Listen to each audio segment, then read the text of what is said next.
আব্বা আব্বা, তোমার ছেলে কাল্লু, মানে আমি সরকারি চাকরি পাচ্ছি। তাই নাকি বাবা? যাই, তুই আমার এতদিনে মুখ উজ্জ্বল করলু। তো বাবা বেতন কত?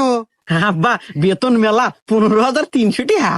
যাই বাবা, এতদিন পর আমাদের একটা ব্যবস্থা হইলো। এ বাবু, ব্যবস্থা করে রাখেন, আগে ভিক্ষা দেন। ওই বাবু, রাহো তোমার ভিক্ষা। এতদিন পর আমার সব সরকারি চাকরি পাইছে, হে আনন্দে আমরা আত্মহারা, আর তুমি এসে ভিক্ষা নাকি হরান থেকে? কি জামু মানে? রাহেন আপনি সব ছোট মোটো চাকরি, ভিক্ষা দিবেন কিনা তাই কন, না দিয়ে সব বরবাদ করে তুমি। আব্বা, কেডো আব্বা, এ কি আসলেই ফকির? এর সাইজ বাইজ দেহ মনে হয় না তো ফকির। ধ্যান পায়ে কত দামি শু। আচ্ছা আব্বা, পরিচয় নেন তো, আসলে কেডো, তোর কথার স্পিরিট কি? এ বাপু, তোমার পরিচয় কি? তোমার নাম কি কও তো? আর তুমি ফকির হলেও কে বলে? আমার নাম বরবাদ ফকির।